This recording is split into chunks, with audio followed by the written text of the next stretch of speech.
میں نے بے ساختہ دروازے کی چوکھٹ کو اتنی سختی سے پکڑ لیا کہ میری انگلیوں کے اوپر کے حصے سفید ہو گئے۔ ہمارے بیچ گہرا سناٹا تھا۔ جی، گھنٹیاں سی بجی تھی۔ نہیں، جل ترنگ نہیں، بلکہ کوئی اور ساز تھا، کوئی ایسا ساز جو شاید ابھی ایجاد ہی نہیں ہوا تھا، جس کی آواز کا تصور انسانی ذہن کر ہی نہیں پایا۔ موسیقی تھی جو آدمی کے اندر کے ہر تار کو چھیڑ دیتی ہے اور پھر وہ بہت دیر تک بجتا ہی رہتا ہے۔ وہ جی، طیب بھی شاید آندھی کے انہی جھکڑوں سے لڑ رہا تھا جن سے لڑتے لڑتے میرے اعصاب شل ہو چکے تھے۔ اس کے چہرے پر مسکراہٹ پھیل گئی۔ مونالیزا کی مسکراہٹ تو بہت بکواس مسکراہٹ ہے۔ پتہ نہیں وہ کتنا بد ذوق آدمی تھا جس نے پہلی بار اپنی محبوبہ کی مسکراہٹ کو مونالیزا کی مسکراہٹ سے تشبیہ دی تھی۔ یقیناً اس نے طنز کیا ہوگا۔ اب میں آپ کو کیا بتاؤں کہ اس کی مسکراہٹ کیا تھی، کیسی تھی، اور اس مسکراہٹ نے ہماری آنکھوں کے سامنے بکھری دھوپ میں بھی کہکشاں سی بکھیر دی تھی۔ ہمیں یوں لگا تھا، یعنی مجھے، کہ جیسے میرے چاروں طرف گہرا اندھیرا ہو، بس سامنے کہکشاں دور تک پھیل چکی ہے۔ میں نے صحراؤں میں آگ برساتے سورج سے منعکس ہونے والی شعاؤں کو ریت کے ذروں میں بھرے اور پھر انہیں سونے کے ذروں میں تبدیل ہوتے ہوئے بھی دیکھا ہے، مگر میں ان کی تشبیہ بھی مناسب نہیں سمجھتا۔ میں نے تیزی سے ساحل کی طرف آتی بل کھاتی ان لہروں کی چمک بھی دیکھی ہے جو ڈوبتے سورج کا شفق رنگ چرا کر بھاگ اٹھتی ہیں۔ میں نے چاندنی رات میں پھولوں کی پتیوں پر ٹکے اوس کے قطروں میں قید ہو جانے والے ننھے سے چاند کی بھرپور چمک بھی دیکھی ہے۔ بس میں بتا نہیں سکتا کہ وہ مسکراہٹ کیسی تھی۔ میں در حقیقت اس کے حسن کی تاب نہیں لا پا رہا تھا اور یہ میرے لیے ایک حیرت انگیز اور بہت ہی عجیب لمحہ تھا۔ آپ کو کس سے ملنا ہے؟ اس نے پورا جملہ ادا کیا۔ میرے سر کے اوپر کہیں بگولے سے اڑ گئے۔ سنسناہٹ نے میری پنڈلیوں میں بجلی سی دوڑا دی، پھر میری گرفت دروازے کی چوکھٹ پر ڈھیلی پڑ گئی۔ میرے ہاتھ پیروں کی جان نکل چکی تھی۔ مجھے شدت سے اپنی بے پناہ شکست کا احساس ہو رہا تھا۔ مجھے یقین تھا کہ میں جو 6-7 فٹ کا ہوں، گرفت ڈھیلی پڑتے ہی اس کے قدموں میں ڈھیر ہو جاؤں گا۔ اب مجھے نہیں پتا کہ طیب کی کیا حالت تھی۔ وہ مجھ سے پیچھے تھا اور اب اس کی آواز بھی نہیں آ رہی تھی، مگر دھونکنی کی طرح چلتی سانس کی آوازیں میں صاف سن رہا تھا۔ پھر میں نہیں جانتا کہ کیا ہوا، شاید اس نے نگاہوں کا زاویہ تبدیل کر لیا تھا۔ مجھے ایک جھٹکا بالکل ایسا لگا جیسے میں نے کھلے سوئچ پر سے ہاتھ کھینچ لیا ہو یا بجلی کے جھٹکے نے ہی مجھے چھوڑ دیا ہو۔ میں لڑکھڑا گیا۔ وہ ہمیں ایلیسیا سے ملنا ہے، یہ میری ہی آواز تھی، مگر یہ لب و لہجہ میرے لیے اپنے لیے قطعی اجنبی تھا۔ او میڈم سے؟ وہ پلٹ گئی۔ آندھی تھم گئی۔ گو اس کا سراپا ہمارے سامنے تھا مگر پشت تھی۔ یہاں بھی کشش اتنی ہی تھی، مگر شاید اس کی آنکھیں زیادہ خطرناک تھیں۔ طیب گر پڑا، شاید اسے کرنٹ نے جھٹکا دے کر دور پھینک دیا تھا۔ میں نے طیب کی مدد کرنا چاہی مگر میں اپنا رخ ہی نہ پھیر سکا تو مدد کیا کرتا۔ وہ میرے سامنے نپے تلے قدم اٹھاتی اندر جا رہی تھی۔ وہ ابھی آتی ہیں، بازار تک گئی ہیں۔ آپ کا نام ضیاء الرب رضوی ہے نا؟ اس کا آخری جملہ سرگوشی اختیار کر چکا تھا، بلکہ سرگوشی کی باز گشت بن کر جیسے پوری کائنات میں چکراتا ہوا میری سماعت میں اترا تھا۔ اس سرگوشی میں تنبیہ تھی، فاتحانہ غرور تھا، کسی کو ڈھونڈ لینے، کچھ پا جانے کی سرخوشی بھی تھی۔ وہ میری طرف دیکھ نہیں رہی تھی۔ اس کے سیاہ لمبے اور بے پناہ گھنے بال سفید ریشمی رومال میں جکڑے ہوئے تھے، مگر کولوں پر جیسے ہزاروں سانپوں کے پھن پھیلے تھے، اور میں ان سے دہشت محسوس کر رہا تھا۔ وہ مجھے نہیں، طیب کو جانتی ہیں۔ آپ کو میرا نام؟ اس نے پوری بات نہیں سنی۔ وہ ہنس پڑی اور مجھے اور طیب کو دوبارہ زمین سے اٹھ جانا پڑا۔ ہاں، ہمیں ایسے ہی لگا تھا جیسے زمین نے ہمیں فضاؤں میں اچھال دیا ہو۔ میں نے یہ ہنسی اپنے گھر میں اس روز سنی تھی جب مونیکا آئی ہوئی تھی، اور طیب، میں جان چکا تھا کہ وہ کیوں اچھلا، لڑکھڑایا اور پھر سنبھل گیا۔ اس بار میں نے طیب کے چہرے کی طرف دیکھا۔ اس کا چہرہ تبدیل ہو چکا تھا، نقش و نگار جیسے اپنی جگہ پر ہی نہیں تھے۔ یہ تجربات نہ صرف میرے لیے نئے تھے بلکہ حیرت ناک بھی تھے۔ میں اپنی خوبی کی وجہ سے اس کیفیت میں ڈوبا نہیں۔ میں نے نہ صرف یہ کہ خود کو سنبھال لیا بلکہ اپنی اس کیفیت کا گہرائی سے اندازہ بھی لگاتا رہا۔ میری طبیعت ہی کچھ ایسی ہے، اس لیے میں کہہ سکتا ہوں کہ میں نے واقعی دنیا دیکھی ہے اور زندگی گزاری ہے، ورنہ جس سرسری انداز میں لوگ جیتے اور جس بے وقتی سے مر جاتے ہیں، انہیں دیکھ کر مجھے افسوس ہوتا ہے۔ بہرحال میں سنبھل چکا تھا. میں نے دھیرے سے طیب کا ہاتھ تھام لیا. وہ سرد تھا. تبھی مجھے احساس ہوا کہ اس کے دونوں ہاتھ خالی ہیں. پیکٹس کہاں گئے؟ میں نے پوچھا. وہ چونکا، پھر پلٹا. پیکٹس وہیں سیڑھیوں میں بے ترتیب پڑے تھے. وہ اس نے اٹھا لیے. ایک پیکٹ میں نے سنبھال لیا. میرے دوسرے ہاتھ میں اٹیچی کیس بھی تھا. اس نے اب تک میری بات کا جواب نہیں دیا تھا. وہ اب ہمیں لیے ہوئے ایک خوبصورت ڈرائنگ روم میں داخل ہوئی. یہاں کے خوابناک ماحول میں وہ کسی شاعر کے خیال کی طرح فضا میں تیرتی محسوس ہو رہی تھی. آپ یہاں رہیں گے؟ میں جانتی تھی. اصل میزبان میں ہوں. مجھے آپ کا استقبال کرنا ہی تھا. اس نے ہمیں بیٹھنے کا اشارہ کیا. سنہرے رنگ کے دبیس قالین پر سیاہ اور سنہرے پرنٹ کے وکٹورین صوفے تھے، نرم گدیوں والے جس پر کوسو قزا کے سب رنگوں والے چھوٹے بڑے کشنز رکھے تھے. ان تمام کشنز میں پر بھرے تھے، نرم و ملائم پر. بڑی بڑی کھڑکیوں پر پڑے پردوں کا رنگ بھی سنہری تھا اور اس پر کالے رنگ کے عجیب سے پرنٹ تھے جو دیکھنے والے کے لیے سنسنی تو پھیلا دیتے ہیں مگر واضح نہیں ہونے دیتے کہ پرنٹ ہیں کیا. میں نے اس وقت کمرے کا سرسری جائزہ لیا. بڑے سے آتش دان پر کئی خوبصورت چیزیں سجی ہوئی تھیں، جن میں سب سے زیادہ خوبصورت وہ تصویر تھی جو عین آتش دان کے اوپر لگی تھی. قد آدم تصویر میں دنیا جہان کا حسن سمویا ہوا تھا. یہ بھی ایک بے حد حسین عورت کی تصویر تھی. میں نے تو اس تصویر سے فوراً نگاہ ہٹا لی تھی کہ اس لڑکی کی موجودگی میں اسے غور سے دیکھنا قطعی غیر اخلاقی حرکت سمجھتا، کیونکہ اس کے جسم پر لباس کے نام پر ایک سنہری رنگ کا بہت باریک سا کپڑا پڑا تھا. تصویر کے کالے بیک گراؤنڈ میں اس لڑکی کا کندن سا بدن اور سنہرے کپڑے کی سلوٹوں کے برابر سے پھوٹی سنہری شعائیں آدمی کو نگاہ جمائے رکھنے پر مجبور کرنے کے لیے کافی تھی. آپ بیٹھیں. آپ کو یہاں کسی چیز کی کمی محسوس نہیں ہوگی. آپ کی ضرورت کی ہر چیز آپ کو ملتی رہے گی. اس نے پر اصرار سی مسکراہٹ کے درمیان مجھے دیکھتے ہوئے کہا. اب ایک بات میں نے بالکل واضح طور پر محسوس کی کہ وہ صرف مجھ سے مخاطب ہے. اس نے دیکھا بھی صرف مجھے تھا. طیب پر ایک بار بھی نگاہ نہیں ڈالی تھی، یوں جیسے میں اکیلا ہی آیا ہوں. شکریہ. کیا میڈم ایلیسیا؟ میں نے پوچھنا چاہا مگر میرا حلق اتنا خشک ہو گیا کہ لگا یہ 3 الفاظ نہیں، کانٹے میرے حلق میں سے گزر کر ہونٹوں تک آئے ہیں. میرا گلا چھل گیا تھا. جی وہ آ جائیں گی، مگر اب آپ ان کی فکر چھوڑ دیں. عجیب سے انداز میں جواب دیا تھا اس نے. میں پانی لاتی ہوں. وہ پلٹی. وہ میری ضرورت سے آگاہ ہو چکی تھی. سنیے. جانے طیب نے کیسے ہمت کر لی. وہ ٹھہر گئی.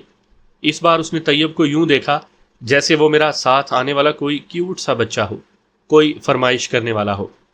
جی فرمائیے. وہ یوں جھکی جیسے اس کے بولنے پر خوش ہو اور حیران بھی. آپ ایلیسیا کی بیٹی ہیں؟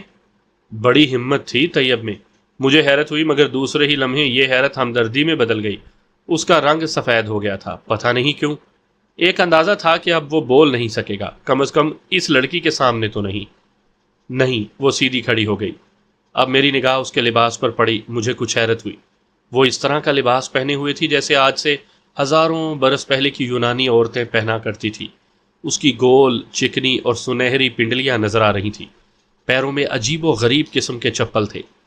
ایک ہوریری چادر سی اس کی کمر پر اس طرح بندھی تھی جس نے اس کے گھٹنے چھپائے ہوئے تھے، اور اوپر جا کر وہ ساڑی کے پلو کی طرح لپٹی ہوئی دائیں کندھے پر چلی گئی تھی، جبکہ بایاں کندھا اریاں تھا. اس کے متناسب جسم سے نکلنے والی شعائیں اس کے گرد جیسے حصار بنائے ہوئے تھیں. میں تو اس کے چہرے ہی کو دیکھ کر حواس باختہ ہو چکا تھا. اس کے جسم کا جائزہ لینے کا یارانہ نہ تھا. اس کے جسم کا جائزہ لینے کا یارہ نہ تھا، اس لیے نگاہ پھیر لی. وہ بھی یہاں ہے مگر. اتنا کہہ کر اس نے میری طرف دیکھا. بڑا فاتحانہ سا انداز تھا. اب ان کی ضرورت نہیں پڑے گی، میں ہوں نا. اور پھر وہ کچھ کہتے کہتے رکی اور مسکرا کر پلٹ گئی. اس کے کمرے سے نکلتے ہی ہم دونوں ہوش میں آ گئے. طیب تو خوف زدہ ہو گیا اور میرا ہاتھ تھام کر بولا، ضیاء کچھ گڑبڑ ہے، بھاگ چلو. میں ہنس پڑا. کیوں؟ یہ مونیکا سے زیادہ پرکشش نہیں ہے؟ ایسی تیسی اس کشش کی. وہ اتنا ہی کہہ سکا اور گلے پر ہاتھ رکھ کر رہ گیا. میرے حلق میں بھی جلن ہو رہی تھی. عین اسی لمحے وہ اندر داخل ہوئی. اس کے ہاتھ میں بلوری ٹرے تھی. اس میں نازک کانچ کے پیلے اور لمبے لمبے سے گلاس تھے. ان گلاسوں میں کوئی سنہرے رنگ کا مشروب تھا. میرا خیال تھا کہ وہ اسکواش بنا کر لائی تھی، مگر اتنی جلدی آنے پر مجھے حیرت تھی. ممکن ہے ایلیسیا کچن میں ہو. میں نے یہ سوچ کر خود کو مطمئن کر لیا۔ اس نے گلاس ہماری طرف بڑھائے۔ حیرت ہے، آندھی کے جھکڑ تھم چکے تھے یا ہم اس کے حسن کی تباہی کے عادی ہو گئے تھے۔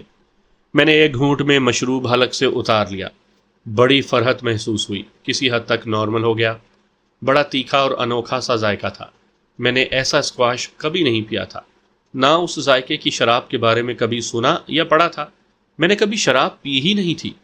میں چلتا ہوں، طیب نے اچانک کھڑے ہو کر کہا۔ میں بھی حیران رہ گیا۔ کیوں؟ ایلیسیا سے نہیں ملو گے؟ میں نے پوچھا۔ وہ ویسے ہی سر جھکائے کھڑی تھی، پھر اچانک پلٹی اور کمرے سے باہر چلی گئی۔ یار تم سمجھتے کیوں نہیں ہو؟ میں کہہ رہا ہوں کچھ گڑبڑ ہے یہاں، وہ اس کے جاتے ہی میرے قریب بیٹھ کر بولا۔ اب اس کی بوکھلاہٹ بڑھ گئی تھی۔ ایلیسیا کہیں نہیں جا سکتی۔ میں نے فون کر کے کہا تھا کہ میں سامان لے کر آؤں گا۔ اسے بازار کیوں جانا پڑتا؟ پھر اسے پتا تھا کہ میں آنے والا ہوں۔ اس کی بیٹی بھی سامنے نہیں آئی۔ چلو وہ بات تو سمجھ میں آتی ہے کہ ایلیسیا اس کے سلسلے میں ڈری ہوئی ہے، مگر وہ خود کہاں ہے اور یہ کون ہے؟ اسے میں نہیں جانتا۔ میرا خیال تھا کہ وہی ایلیسیا کی بیٹی ہوگی، مگر تم نے سنا اس نے اس بات سے بھی انکار کیا ہے۔ وہ بولتا ہی چلا گیا۔ مگر اس میں بھاگنے کی کیا ضرورت ہے؟ کچھ انتظار کر لیتے ہیں، ایلیسیا آ جائے گی، پھر تم میرا تعارف کروانے کے بعد چلے جانا۔ اسی سے پتہ چلے گا کہ یہ کون ہے، ہو سکتا ہے یہی اس کی بیٹی ہو اور مذاقن انکار کر رہی ہو۔ کیا ایلیسیا کی جھلک نہیں ہے اس میں؟ توبہ کرو یار، اسے دیکھ کر تو آدمی ڈر جاتا ہے، اور یہ خدا کی پناہ، مونیکا اور جیا تو اس کے آگے تیل بیچتی ہیں، تیل۔ یار ضیاء، میری تو چولیں ہی ہل گئی ہیں اسے دیکھ کر۔ یار میں بڑا کم ظرف آدمی ہوں، زیادہ برداشت ہے نہیں مجھ میں۔ کوئی الٹی سیدھی حرکت ہو گئی تو سالی کو دیکھ کر حلق چھل گیا، آنکھوں کے اندر بھٹی جل اٹھی ہے۔ اور خیر چھوڑو بھائی، تم مجھے معاف کرو، پتہ نہیں یہ ایلیسیا کی بچی گئی کہاں۔ اسے تو گیٹ پر انتظار کرنا چاہیے تھا۔ وہ بڑا مضطرب تھا، دونوں ہاتھوں کو ایک دوسرے سے مسل رہا تھا، ادھر ادھر دیکھ رہا تھا۔ کچھ انتظار کر لو۔ میں نے دھیرے سے اس کا ہاتھ پکڑ کر اسے تھپ تھپایا کہ وہ ریلیکس ہو سکے۔ اس نے نگاہ اٹھا کر مجھے دیکھا، پھر دوسری طرف دیکھنے لگا۔ میں نے کمرے کا پھر جائزہ لیا اور بولا، بڑا خوبصورت کمرہ ہے یار، میرا خیال ہے تمہارا واحد دوست ہوگا جو اس قدر خوش ذوق ہے۔ نہیں یار، وہ بیچارہ تو بڑا بد ذوق ہے، صرف اسی قدر خوش ذوقی ہے اس کے اندر کہ اسے یہ احساس ہے کہ وہ بہت بد ذوق ہے۔ طیب نے بھی ستائشی نگاہوں سے کمرے کو دیکھتے ہوئے جواب دیا۔ پھر یہ کمال تمہاری اس میڈم ایلیسیا کا ہے؟ نہیں، وہ بھی بہت پھوہڑ عورت ہے۔ پارٹی سے پہلے، یا میرا مطلب ہے کہ کسی دوست کو لانے سے پہلے، ہمیشہ مجھے یہ تاکید کرنا پڑتی ہے کہ وہ صفائی ضرور کر لے۔ میرے دوست صفائی پسند یا وی وی آئی پی ہیں۔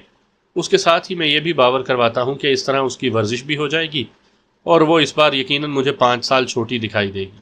تبھی کچھ ہاتھ پاؤں ہلا لیتی تھی، مگر اپنے بناؤ سنگھار کے سلسلے میں زیادہ اور صفائی ستھرائی کے لیے کم۔ پھر یہ کمال اس کی بیٹی کا ہوگا، میں نے پُر یقین انداز میں کہا۔ یہ لڑکی، میں نے اس دروازے کی طرف اشارہ کیا جہاں اس پر اسرار لڑکی کا وجود غائب ہوا تھا۔ یقیناً اس کی بیٹی ہے۔ شاید اس کے بے پناہ حسن کی وجہ سے ہی ایلیسیا پریشان تھی کہ کہیں تم یا تمہارے دوست، اگر یہ اس کی لڑکی ہے تو میں اسے دنیا کا 8واں عجوبہ یا خدا کا آخری معجزہ ماننے کو تیار ہوں۔ ایلیسیا کے کمرے میں نے اس کے شوہر کی تصویر بھی دیکھی ہے، جو نیگرو تھا، انتہائی بد شکل، بدحیت اور خوفناک تھا، جبکہ خود ایلیسیا بھی 19-20 کے فرق سے ویسی ہی ہے۔ وہ کافی حیران تھا۔ میں پھر اسی لڑکی کو دوبارہ دیکھنے کی توقع میں کھلے دروازے کی طرف متوجہ ہو گیا۔ کسی کے چلنے کی آہٹ محسوس ہوئی، چاپ ابھری تو میں سنبھل کر بیٹھ گیا۔ اب میں خود کو کافی مضبوط محسوس کر رہا تھا۔ میرا خیال تھا کہ وہ جو اب سے پہلے ایک دھندلایا ہوا سا منظر تھا، اب کی بار خاصا واضح ہوگا۔ میں اپنے حواسوں پر گرفت سخت کر چکا تھا۔ میں بڑی گہرائی سے اسے دیکھنے اور محسوس کرنے کا متمنی تھا۔ کمرے کے دروازے پر پہلے سایہ پڑا تھا، بڑا لمبا سا۔ پھر جو عورت سامنے آئی اسے دیکھ کر طبیعت مقدر ہو گئی۔ طیب کے فوراً کھڑے ہو کر مخاطب کرنے سے جانا کہ وہ ایلیسیا ہے۔ طیب کہہ رہا تھا، کہاں تھی تم؟ کچن میں، ادھر تھا، تمہارا ویٹ کرتا تھا۔ کو پتا تھا تم آتے ہی چائے کا ہنگامہ کرتا ہے۔ سوچا پانی رکھ کر گیٹ کھول دے گا، مگر اچانک وہ بولتے بولتے حیران ہو گئی ہے۔ اس نے پلٹ کر دور نظر آنے والے بیرونی دروازے کو دیکھا، پھر ہم دونوں کو حیرت سے تکتے ہوئے بولی، تم لوگ ادھر میں کیسا آیا؟ کیسا آیا؟ کیا مطلب؟ تمہیں بتایا تو تھا کہ ہم آ رہے ہیں۔ طیب جھلا گیا۔